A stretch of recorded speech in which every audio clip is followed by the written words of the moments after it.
Hello everyone, it's Nina. Thanks for joining me today for a new tutorial. And I'm featuring some of the newest products from Simon Says Stamps' Friendly Frolic release. This release has so many fun different stamps and dies, including a couple of really beautiful floral sets. And those are what I'm going to be using today in my video. I'm going to be showing you how to create detailed watercoloring. Now, looking at this card that I've created with this detailed watercoloring effect, it may seem like this is a complicated technique, but I wanted to break it down for you and show you that really it isn't. And with just a little bit of practice and the right tools, you can get the exact same effect that I have here on this card. So let's jump into the project.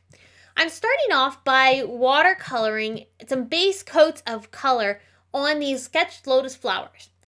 Now I have stamped the sketched lotus flower with some Barely Beige Simon Says Stamp ink onto Strathmore watercolor paper.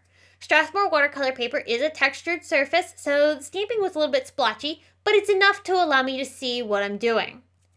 What I'm doing is I'm applying base coats of watercolor. I'm using Prima Watercolor Confections and also Daniel Smith watercolors. It's a mix of my favorite different watercolors, and I'm going to be using those to color in base coats first. So I'm coloring the base coats on all of my different images that I have here in this sketched lotus flower bouquet.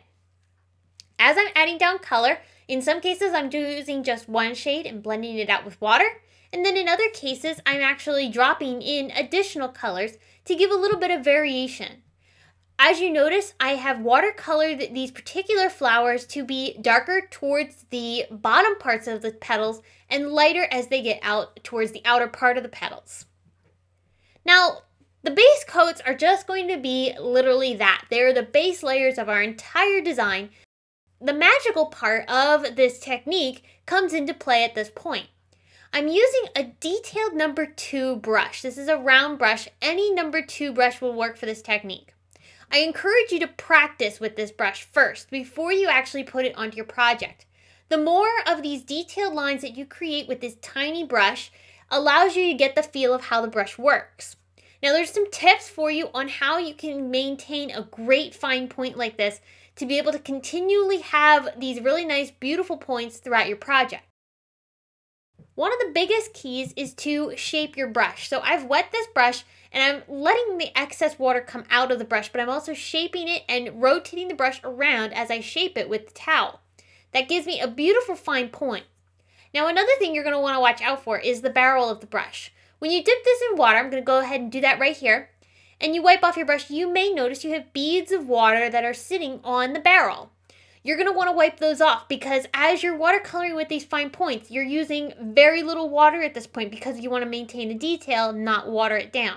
So make sure you wipe off the barrel of the brush as well. Okay, let's talk about watercolors. I'm using my Prima watercolors in Daniel Smith like I mentioned earlier. However, I'm using a palette instead of using direct watercolor. This is giving me control of how much water is in these watercolors, and also it's letting me not get too much pigment all at once. So as you can see, I get a really even amount of pigment on this brush by picking it up off of the palette that has some moisture on there. That's allowing me to get that really fine detail much more easily than if I work directly from the pans. So I'm going to bring this over to my project now, and I'm going to very lightly just barely brush that brush across the petal. I'm not putting any pressure on this at all.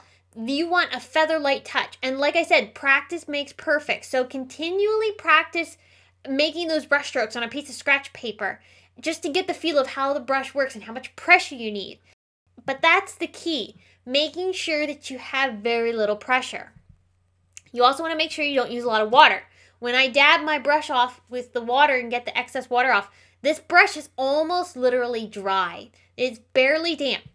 That's why I'm working with the watercolors that are over on the pan, is because that has some moisture in the paint and it's also a more even concentration. So it's allowing me to get that nice little bit of water to keep the watercolors moving, but not enough to make them too wet. So as I work across these petals, I'm just adding lines, but look how much detail it brings to your images. So this is really easy. All you need to do is continually add lines to these flower petals, and the more you add, and if you bring in other colors, that adds more variation. but the more you add, the more little bit of shading it gives to the actual flower itself. Now you can also blend out color and add a little bit of shading like I'm doing here. I will bring in some darker colors or some variation in tones into these petals and blend them out with some water, but very little because I don't want to reactivate the watercolors that are already underneath. Now, like I said, I like adding other tones into my watercolors. Slight variations. I don't want something super contrasting that's going to look weird, but I also want complementing tones that will help give some interest to the coloring. So here I'm using blue for the base of the flower, but I'm also bringing in a slight teal tone as well and more of a slate blue. Those colors are slightly different, but look how much variation it gives the petals. Same thing with the purple flowers. I used pink and also purple, just 2 shades, and it gives me a really nice variation in color tone, but it also makes the flower look a lot more interesting too. Now, the petal behind the front petal of this lotus flower is in the shade, so I did add some really dark colors there in that back petal just to make it have that depth and interest. Now for the stems of the flowers, I did add a base coat of color on there just to get something down, but now I'm going to bring in additional colors. Now here I'm not too worried about how much water or what kind of detail I'm adding to these stems because the stems aren't the focus. So I'm not going to worry too much about what kind of detail these have, just adding color at this point. When you're working with these watercolors, maintain interest by bringing in other colors. Here I brought in teal, and while that looks kind of weird for a minute on this petal, once I add a little bit of green over top of that and blend everything out, you can see it creates a really nice variation to the stem. Also incorporate stippling. Stippling is a great way to add some more texture to your flowers, and it's a really great way to add stamens to flowers as well. Now this particular flower in the Sketch Lotus bouquet had some little round areas in the front of the petal, so I'm going to go ahead and just use some stippling to fill those in. I wanted to maintain a little bit of scene elements to this card, so I did bring in a slightly larger brush. I used both a 4 and a 2 round brush throughout this whole card, so I used the 4 for this, and I just added some very light strokes of color to mimic grass in the background. Then I'll bring in my smaller brush, the 2, and I'll start adding detailed brush strokes to be some more foreground in this grassy area. Now you'll notice I brought in some more complementary colors in both teal and yellow to mimic some really beautiful tones in the green. And by just toning those down in spots by adding a little bit of green over top, it gives variation to the grass, but it also complements everything and makes everything look really, really pretty too. So I finished off this card by adding some splatters. Splatters are something I love to add with my watercoloring, so I'll use a few of the colors that I used in this particular background. I used the green, the purple, and I think some of the pink.